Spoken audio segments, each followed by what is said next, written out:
Hello and welcome student. Origin and evolution of life या लेसनमध्ये कालच्या व्हिडिओमध्ये आपण काय स्टडी केलं तर अर्थ सगळ्यात पहिल्यांदा ओरिजिनेट कशी झाली किंवा तयार कशी झाली किंवा या अर्थवरती लाईफ कसं फॉर्म झालं असेल याच्याशी रिलेटेड आपण वेगवेगळ्या थिअरीज स्टडी केल्या. याच्यामध्ये सगळ्यात फर्स्ट आपण थिअरी ऑफ स्पेशल क्रिएशन पाहिली, नेक्स्ट पॅन्सपर्मिया थिअरी किंवा cosmozoic theory, next theory of spontaneous generation and theory of biogenesis या थिअरी आपण स्टडी केलेल्या आहेत. या थिअरीज नंतर नेक्स्ट आपण थिअरी ऑफ सेल्फ असेंब्ली किंवा chemical evolution of life start केलेला आहे. आणि या पॉईंटमध्ये फर्स्ट जो पॉईंट होता तो origin of Earth and atmosphere. So अर्थ ओरिजिनेट कशी झाली आणि ह्याच्यावरचं ॲटमॉस्फिअर कसं फॉर्म झालं हे आपण पाहिलेलं आहे. आज आपण नेक्स्ट पॉईंट पाहतो आहे formation of ammonia, water and methane. So बघा, अर्थ सगळ्यात सुरुवातीला जेव्हा फॉर्म झाली तेव्हा ती it was rotating cloud of hot gases and cosmic dust. तयार झाल्या ती एक रोटेटिंग क्लाउड होते हॉट गॅसेसचा आणि कॉस्मिक डस्टचा, आणि त्या अर्थला नेब्युला असं संबोधित करण्यात आलं. मग आता ही जी अर्थ आहे जशी कूल झाली, कंडेन्सेशन झालं, तेव्हा त्यातल्या हेवी इलेमेंटनी अर्थचा कोर जो आहे तो तयार केला आणि लाईट इलेमेंट जे आहेत ते सरफेसला राहिले आणि त्यांनी अर्थचं ॲटमॉस्फिअर फॉर्म केलं. तर हे जे अर्थचं सुरुवातीचं ॲटमॉस्फिअर होतं हे आत्ताच्या ॲटमॉस्फिअरपेक्षा वेगळं होतं आणि ते ॲटमॉस्फिअर त्याच्यामध्ये कार्बन, नायट्रोजन यासारखे इलेमेंट होते, मात्र it was devoid of oxygen. Oxygen जो आहे तो जास्त नव्हता. ओके, मग आता या ॲटमॉस्फिअरमध्ये फर्स्ट सिम्पल केमिकल तयार झाले लाईक अमोनिया, वॉटर आणि मिथेन यासारखे सिम्पल केमिकल तयार कसे झाले हे आपण फर्स्ट पाहणार आहोत. So primitive atmosphere on the अर्थ वॉज व्हेरी हॉट. अर्थवरचं सुरुवातीचं जे ॲटमॉस्फिअर होतं ते खूप हॉट होतं. स्लोली अर्थ कूल झाली आणि यातले जे लायटर इलेमेंट जे आहेत म्हणजे ज्यांनी ॲटमॉस्फिअर तयार केलेलं आहे, नायट्रोजन, हायड्रोजन, कार्बन यासारखे जे लायटर इलेमेंट आहेत, हे लायटर इलेमेंट जेव्हा अर्थ कूल झाली तेव्हा हे एकमेकांशी रिॲक्ट झाले. सो सुरुवातीला जेव्हा खूप हॉट होती तेव्हा रिॲक्शन पॉसिबल नव्हत्या किंवा त्या इलेमेंटमध्ये रिॲक्शन होत नव्हत्या, पण ग्रॅज्युअली जशी जशी अर्थ कूल होत गेली तसे या लाईट इलेमेंटमध्ये रिॲक्शन झाल्या. मग इलेमेंट कोणते होते तर हायड्रोजन, नायट्रोजन, कार्बन, सल्फर यासारखे इलेमेंट अर्ली ॲटमॉस्फिअरमध्ये प्रेझेंट होते. तर या सगळ्या इलेमेंटमध्ये हायड्रोजन जो आहे तो सगळ्यात ॲक्टिव्ह इलेमेंट होता आणि हा हायड्रोजन इतर इलेमेंटशी रिॲक्ट होऊन त्यांनी रिॲक्शनमध्ये केमिकल्स तयार केले. सो बघा, जेव्हा हायड्रोजन नायट्रोजनशी रिॲक्ट झाला तेव्हा त्या रिॲक्शनमध्ये अमोनिया हे केमिकल तयार झालं. हायड्रोजन आणि कार्बन या रिॲक्शनमध्ये मिथेन हे केमिकल तयार झालं आणि हायड्रोजन आणि सल्फर या रिॲक्शनमध्ये H2S हायड्रोजन सल्फाईड हा गॅस जो आहे तो फॉर्म झाला. शिवाय थोड्याफार ऑक्सिजन असेल त्याच्याबरोबर रिॲक्ट होऊन वॉटरसुद्धा फॉर्म झालं. सो यावेळी अर्थवरती सुरुवातीला लाईट इलेमेंट होते हायड्रोजन, नायट्रोजन, कार्बन, सल्फर, आणि हे इलेमेंट अर्थ कूल झाल्यानंतर एकमेकांशी रिॲक्ट झाले आणि सिम्पल कंपाऊंड तयार केले like ammonia, water, methane and hydrogen sulphide. So अर्थवरती तयार झालेले हे सुरुवातीचे पहिले 3 केमिकल्स आहेत, हे नीट लक्षात ठेवा. तर हा होता second step of self assembly theory. Self assembly थिअरीमध्ये पहिल्यांदा अर्थ आणि अर्थचं ॲटमॉस्फिअर पाहिल्यानंतर पहिले 3 केमिकल्स कोणते तयार झाले आहेत तर अमोनिया, वॉटर, मिथेन आणि H2S. तर हे केमिकल जे आहेत ते कसे फॉर्म झाले ते आपण पाहिले. आता या केमिकलच्या फॉर्मेशननंतर नेक्स्ट काय झालं तर नेक्स्ट बघा, formation of simple organic molecule. याच केमिकलपासून सिम्पल ऑर्गॅनिक मॉलिक्यूल जे आहेत ते फॉर्म झाले. मग आता कोणते सिम्पल ऑर्गॅनिक मॉलिक्यूल बघा, as temperature decrease steam condense and form water. जसं टेम्परेचर डिक्रीज झालं किंवा कमी झालं तशी तशी स्टीम म्हणजे ह्या गोष्टी गॅशियस फॉर्ममध्ये होत्या, तर ते स्टीम कंडेन्स झाली आणि वॉटर तयार झालं. आणि त्यानंतर हेवी रेनफॉल बरोबर हे केमिकल जे आहेत किंवा हे जे वॉटर आहे ते अर्थवरती आलं आणि अर्थ ग्रॅज्युअली अजून कूल झाली. सो हे जे रेनफॉल आहे ह्या रेनफॉलचं वॉटर ॲक्युम्युलेट झालं अर्थवरती आणि त्या वॉटरपासून रिव्हर, लेक, सी, ओशियन यासारख्या गोष्टी तयार झाल्या. पुन्हा एकदा सांगते, हे केमिकल जेव्हा तयार झाले सिम्पल, तेव्हा ते गॅशियस फॉर्ममध्ये होते. जशी अर्थ कूल झाली तशी ती स्टीम जी आहे ती कंडेन्स झाली आणि वॉटर फॉर्म झालं. हे वॉटर हेवी रेनफॉल बरोबर अर्थवरती आलं. याच्यामुळे अर्थ अजून कूल झाली आणि ह्या रेनचं जे वॉटर आहे ह्या वॉटरपासून रिव्हर, लेक आणि ओशियन यासारख्या गोष्टी ज्या आहेत त्या अर्थवरती फॉर्म झाल्या. तेव्हा अर्थवरती ओझोनचा लेअर जो आहे तो नव्हता. There was no ozone. आणि ओझोन नसल्यामुळे आत्ता अर्थच्या बाजूला ॲटमॉस्फिअरमध्ये ओझोनचं कव्हरिंग आहे. आणि ओझोनचं कव्हरिंग असल्यामुळे सनपासून येणारे जे UV रेडिएशन आहेत ते अर्थपर्यंत पोहोचू शकत नाहीत. मात्र सुरुवातीला अर्थच्या बाजूला ओझोनचा लेअर नव्हता आणि त्यामुळे सनपासूनचे जे काही UV रेडिएशन आहेत ते UV रेडिएशन अर्थवरती पोहोचत होते. मग आता हे जे UV रेडिएशन आहेत हे याशिवाय व्होल्कॅनिक ॲक्टिव्हिटी आणि बाकीचे रेडिएशन या लाईटनिंगची एनर्जी अशा वेगवेगळ्या एनर्जीज यूज करून पुढे काय रिॲक्शन झाल्या ते बघा.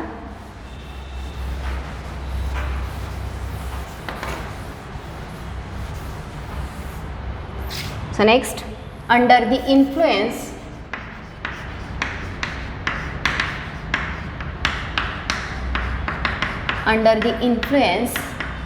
of UV radiation, lightning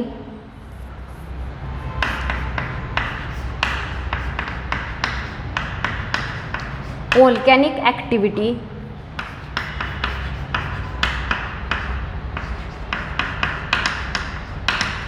so या सगळ्यांची एनर्जी म्हणजे की UV रेडिएशनची एनर्जी असेल, आकाशात विजा चमकत होत्या त्याची एनर्जी किंवा व्होल्कॅनिक ॲक्टिव्हिटी जी आहेत त्यांची एनर्जी यूज केली गेली आणि molecules like ammonia, molecules of ammonia, water, methane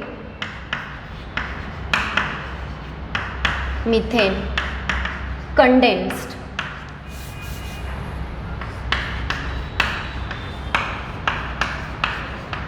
so बघा, UV radiation, lightning, volcanic activity ह्या ज्या प्रोसेसेस त्यावेळी होत होत्या ह्या सगळ्याची जी एनर्जी आहे ती एनर्जीमुळे किंवा त्या एनर्जीच्या इन्फ्लुएन्समुळे अमोनिया, वॉटर, मिथेन यासारख्या गोष्टी ज्या आहेत त्या काय झाल्या, कंडेन्स झाल्या, पॉलिमराइज झाल्या,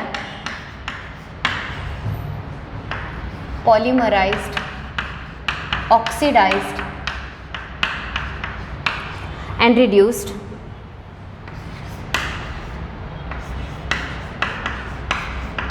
And this reaction result in formation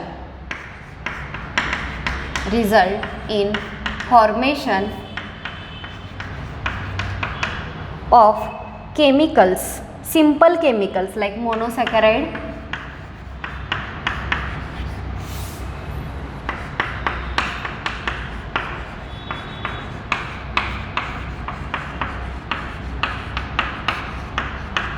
amino acid, purine, pyrimidine,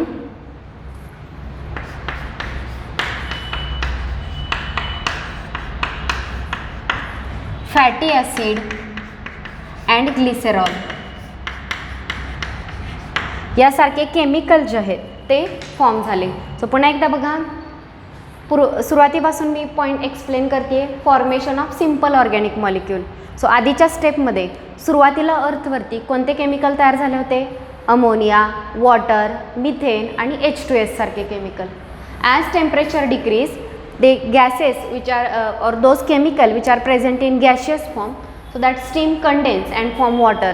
ते जे गॅशियस फॉर्ममध्ये होते ती स्टीम कंडेन्स झाली आणि त्याच्यापासून वॉटर फॉर्म झालं आणि हेवी रेनफॉल झाला आणि हे जे रेन वॉटरवरती ॲक्युम्युलेट झालं याच्यापासून रिव्हर, लेक आणि ओशन, सी ह्या गोष्टी ज्या आहेत त्या तयार झाल्या. सुरुवातीला अर्थवरती अर्थच्या ॲटमॉस्फिअरमध्ये किंवा अर्थच्या बाजूला ओझोनचा लेअर नव्हता. त्यामुळे सनपासून येणारे UV रेडिएशन असतील, तेव्हा होणाऱ्या व्होल्कॅनिक ॲक्टिव्हिटी आहेत, लाईटनिंग आहे, ह्या सगळ्या गोष्टींच्या इन्फ्लुएन्समुळे ते अमोनिया, वॉटर आणि मिथेन हे जे मॉलिक्यूल तयार झालेले ते कंडेन्स झाले, पॉलिमराईज झाले. कंडेन्स होणं म्हणजे एकत्र येणं. पॉलिमराईज तुम्हाला माहिती आहे, एकानंतर एक वेगवेगळे मॉलिक्यूल कनेक्ट होत गेले आणि लाँग चेन तयार झाली, तर त्याला आपण म्हणतो पॉलिमरायझेशन. ऑक्सिडेशन, रिडक्शन या सगळ्या रिॲक्शन झाल्या and those reaction result in formation of chemicals. So या सगळ्या रिॲक्शनमध्ये कोणाच्या रिॲक्शन झाल्या, तर बघा ते जे केमिकल्स होते अमोनिया, वॉटर आणि मिथेन यांच्या रिॲक्शन झाल्या.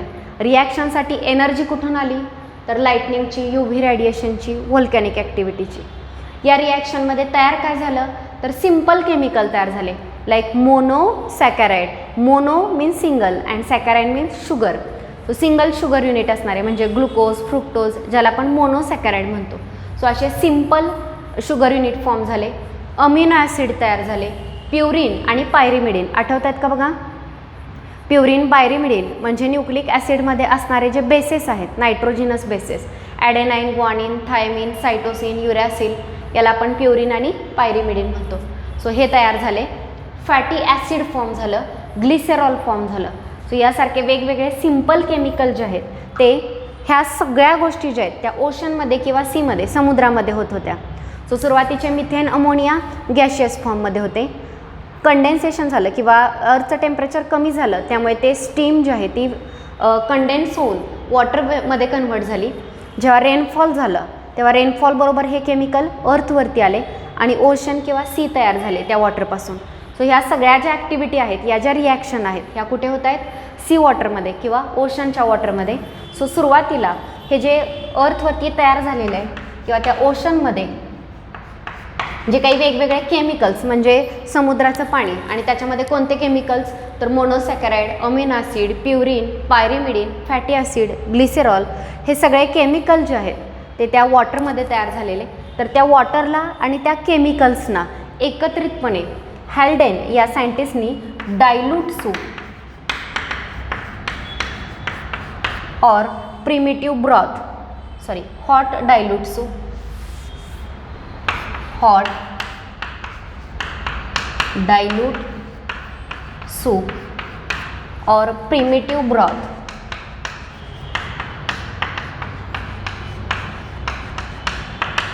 असं डिस्क्राईब केलं. ओके. सो सुरुवातीला जे काही केमिकल्स फॉर्म झाले यांचं डिग्रेडेशन झालं नाही. There was no degradation.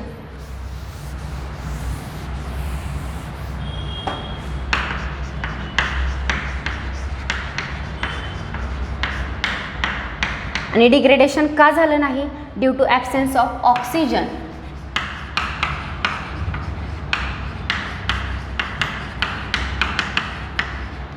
And enzymes. So oxygen आणि एन्झाईम तेव्हा नव्हते, त्यामुळे कोणतीही गोष्ट जी तयार झालेली म्हणजे हे जे केमिकल तयार झाले होते हे डिग्रेड झाले नाहीत किंवा कुजले नाहीत. जसं आपण आत्ता पाहतो की वेगवेगळे जे ऑर्गॅनिक मॅटर आहे ते कुजू शकतं, डिग्रेड होऊ शकतं. मग तेव्हासुद्धा ओशनमध्ये हे तयार झालेलं डिग्रेड होऊ शकलं असतं, मात्र झालं नाही, कारण तेव्हा ॲटमॉस्फिअरमध्ये ऑक्सिजन जास्त नव्हता आणि एन्झाईम नव्हते ह्या डिग्रेडेशनच्या प्रोसेससाठी लागणारे. त्यामुळे त्या गोष्टी काय झाल्या नाहीत, डिग्रेड झाल्या नाहीत. मुलांनो पॉईंट क्लिअर झाला का बघा. Formation of simple organic molecule. Simple organic molecule कोणते तयार झाले, monosaccharide, amino acid, purine, pyrimidine, fatty acid आणि ग्लिसरॉल. तयार कोणापासून झाले, तर आधीच्या स्टेपमध्ये जे तयार झालेले अमोनिया, वॉटर, मिथेन यांच्यापासून तयार झाले. यांच्यामध्ये कोणत्या रिॲक्शन झाल्या, तर कंडेन्सेशन, पॉलिमरायझेशन, ऑक्सिडेशन, रिडक्शन यासारख्या. आणि ह्या रिॲक्शनसाठी लागणारी एनर्जी कोणापासून आली, तर UV रेडिएशन, लाईटनिंग आणि व्होल्कॅनिक ॲक्टिव्हिटीमधून. सो हे जे सी वॉटरमध्ये जे तयार झालेले केमिकल्स आणि वॉटर हे जे कॉम्बिनेशन आहे याला हॅल्डेन यांनी कसं डिस्क्राईब केलं, तर त्या कॉम्बिनेशनला त्यांनी हॉट डायल्यूट सूप किंवा प्रिमिटिव्ह ब्रॉथ असं त्यांना डिस्क्राईब केलं. मग आता हे जे हॉट डायल्यूट सूप होतं ह्यातले केमिकल्स डिग्रेड झाले नाहीत, ऑर्गॅनिक मॉलिक्यूल डिग्रेड झाले नाहीत, कारण तेव्हा ऑक्सिजन नव्हता आणि डिग्रेडेशनसाठी लागणारे एन्झाईमसुद्धा नव्हते. सो आपण ही जी पाहिली ही थर्ड स्टेप होती. सो पुन्हा एकदा आठवण करून देते आहे, आपण सेल्फ असेंब्ली थिअरी पाहतो आहे. यातली पहिली स्टेप आपण पाहिली ती म्हणजे origin of Earth and atmosphere. Second step आपण पाहिली formation of ammonia, methane and water. आणि थर्ड स्टेपमध्ये आपण पाहिलं formation of simple organic molecules. यानंतर नेक्स्ट कॉम्प्लेक्स ऑर्गॅनिक मॉलिक्यूल आणि न्यूक्लिक ॲसिड कसं फॉर्म झालं हे आपण पाहतोय. सो बघा,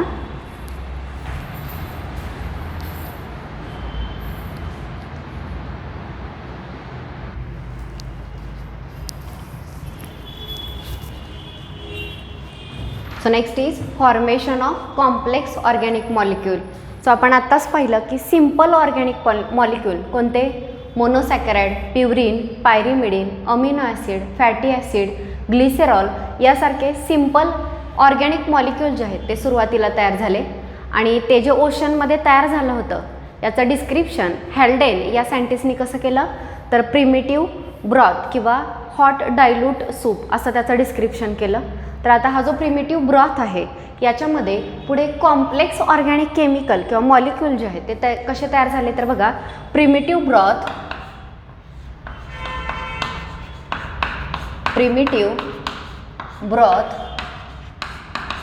was free from oxygen. Primitive ब्रॉथमध्ये ऑक्सिजन नव्हता, तेव्हा एन्झाईमसुद्धा नव्हते आणि त्यामुळे तेव्हाचे जे केमिकल्स तयार झालेले सिम्पल तर ते डिग्रेड झाले नाहीत. तर यांच्यामध्ये पॉलिमरायझेशन झालं. सो पॉलिमरायझेशन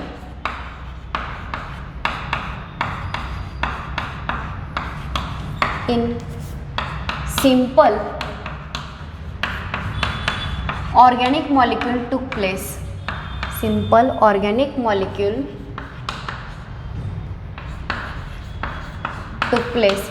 हे जे सिम्पल ऑर्गॅनिक मॉलिक्यूल आहेत यांच्यामध्ये पॉलिमरायझेशन झालं आणि यांचं पॉलिमरायझेशन झाल्यानंतर सिम्पल ऑर्गॅनिक मॉलिक्यूल्स ॲग्रिगेट होऊन काय तयार झाले बघा, simple organic molecule ॲग्रिगेटेड and form aggregated and form complex molecule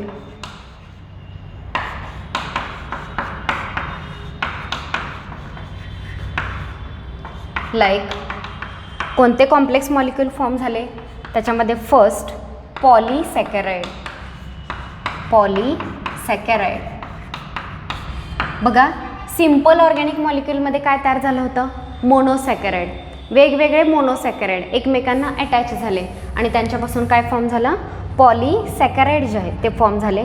त्यानंतर नेक्स्ट याच्यामध्ये अजून तयार झाले फॅट्स कसे तयार झाले, तर फॅटी ॲसिड आणि ग्लिसेरॉल यांचं पॉलिमरायझेशन किंवा कंडेन्सेशन होऊन फॅट्स जे आहेत ते तयार झाले.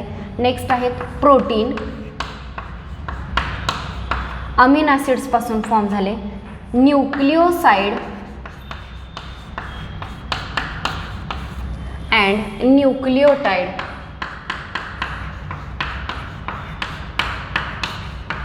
यासारखे केमिकल जे आहेत ते सुरुवातीला फॉर्म झाले. सो पुन्हा एकदा बघा, सुरुवातीला सिम्पल ऑर्गॅनिक मॉलिक्यूल होते ते ॲग्रिगेट होऊन काय तयार झाले, कॉम्प्लेक्स मॉलिक्यूल. आणि कोणते कॉम्प्लेक्स मॉलिक्यूल फॉर्म झाले, तर मोनोसॅकराइड ॲग्रिगेट होऊन पॉलीसॅकराइड तयार झाले. फॅटी ॲसिड आणि ग्लिसरॉलपासून फॅट्स तयार झाले. अमिनो ॲसिड पॉलिमराइज होऊन प्रोटीन्स तयार झाले. प्युरिन, पायरिमिडिन आणि शुगर युनिट वापरून न्यूक्लिओसाइड आणि न्यूक्लिओटाइड जे आहेत ते याच्यामध्ये तयार झाले. आता हे जे केमिकल्स आहेत याच्यामधले सगळ्यात सुरुवातीचे जे प्रोटोप्रोटीन आहेत, सो पॉलिमरायझेशन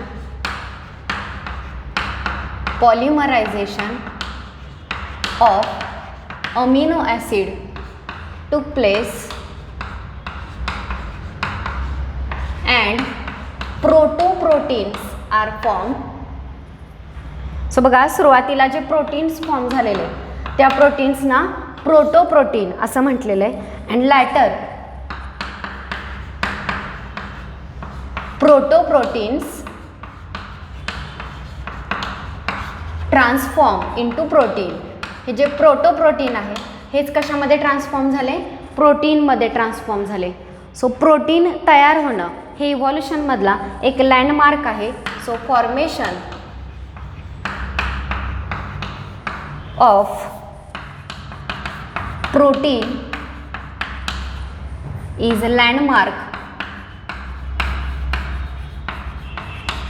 in evolution.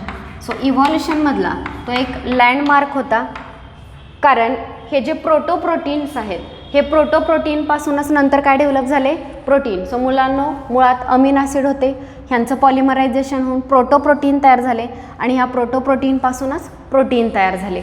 मग प्रोटीन फॉर्मेशन जे आहे याला लँडमार्क किंवा मैलाचा दगड का मानलं गेलं, कारण तुम्हाला माहिती आहे, तुम्ही बायोकेमिस्ट्रीमध्ये शिकलेला आहात की एन्झाईम जे आहेत हे एन्झाईम केमिकली प्रोटीनच असतात आणि या एन्झाईममुळे केमिकल रिॲक्शनचा रेट ॲक्सलरेट होतो किंवा वाढतो. त्यामुळे जेव्हा प्रोटीन फॉर्म झालं तेव्हा तिथून पुढच्या ज्या रिॲक्शन आहेत त्या ॲक्सलरेट झाल्या. So protein accelerated rate of chemical reaction. प्रोटीननी काय केलं, केमिकल रिॲक्शनचा रेट जो आहे तो ॲक्सेलरेट केला. सो पुन्हा एकदा बघा, formation of complex organic molecule. अगदी सिम्पल फॉर्ममध्ये विचार करून लक्षात ठेवायचं म्हटलं तरी बघा, याच्यामध्ये सगळ्यात सुरुवातीला या आधीच्या स्टेपमध्ये आपण पाहिलं की सिम्पल ऑर्गॅनिक मॉलिक्यूल तयार झालेले. कोणते, monosaccharide, glycerol, fatty acid, amino acid, purine, pyrimidine.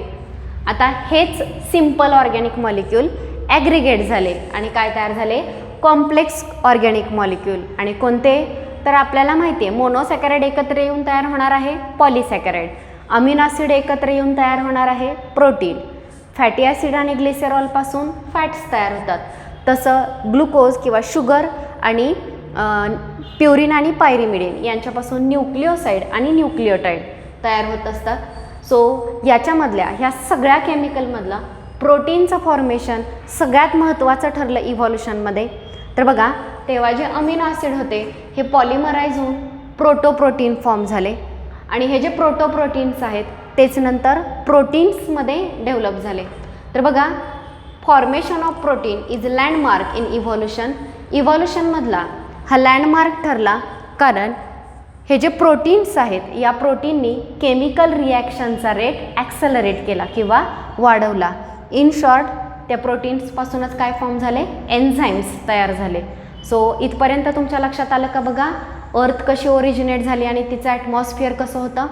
Next, अर्थवरती कोणते सिम्पल केमिकल्स होते, त्यांच्यापासून अमोनिया, मिथेन आणि वॉटर कसं तयार झालं. नेक्स्ट, सिम्पल ऑर्गॅनिक मॉलिक्यूल आणि कॉम्प्लेक्स ऑर्गॅनिक मॉलिक्यूल इथपर्यंत आपण पाहिलं. आता लाईफ फॉर्मेशनमधला महत्त्वाचा मुद्दा आहे तो म्हणजे न्यूक्लिक ॲसिड किंवा DNA तयार होणं. तर आता त्याचं फॉर्मेशन कसं झालं हे आपण नेक्स्ट पॉईंटमध्ये पाहतोय. So next is formation of nucleic acid. So see,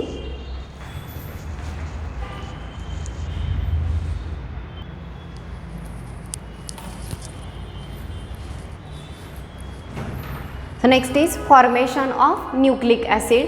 so nucleic acid कसं फॉर्म झालं हे आपण पाहणार आहोत आणि ही सुद्धा लाईफ किंवा पहिली सेल तयार होण्यामधली एक महत्त्वाची स्टेप आहे, कारण या DNAमुळेच रेप्लिकेशन किंवा रिप्रोडक्शनची ॲबिलिटी जी आहे ती त्या सेलला मिळणार आहे. So formation of nucleic acid, यात काय सांगितलेलं आहे बघा. So nucleic acid is form by aggregation of nucleotide or nucleoside, phosphoric acid,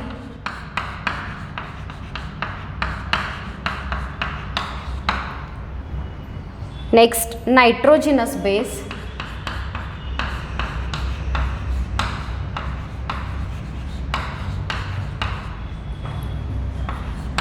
sugar. तर अशा वेगवेगळ्या गोष्टी ज्या आहेत ह्या एकमेकांना जॉईन झाल्या आणि त्यांच्यापासून काय फॉर्म झाले, तर न्यूक्लिक ॲसिड जे आहे ते फॉर्म झालं. सो न्यूक्लिओटाइड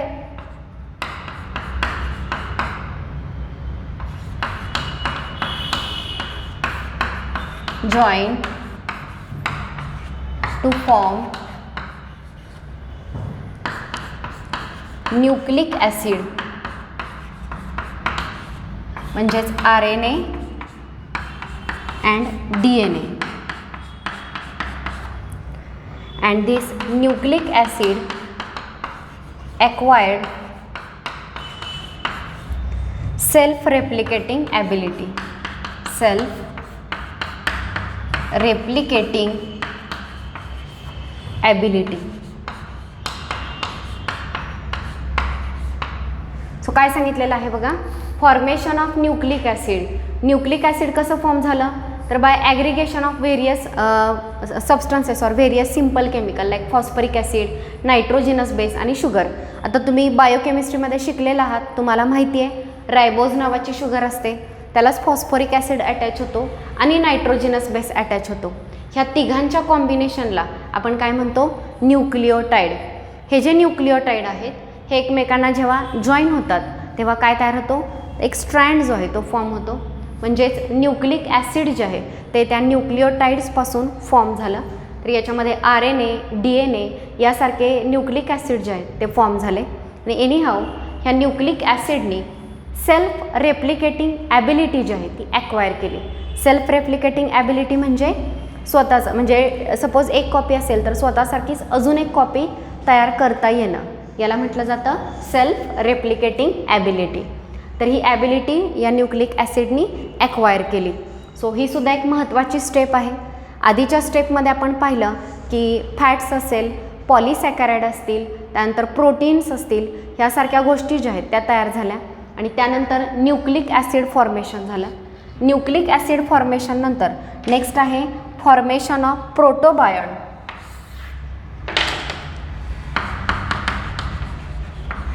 फॉर्मेशन ऑफ प्रोटोबायॉन और प्रीसेल. सो प्रीसेल किंवा प्रोटोबायॉन्ट जो आहे तो म्हणजे काय असतो आणि कसा फॉर्म झाला हे आपण पाहतोय. तर बघा, nucleic acid along with inorganic and organic molecule, along with inorganic and organic molecule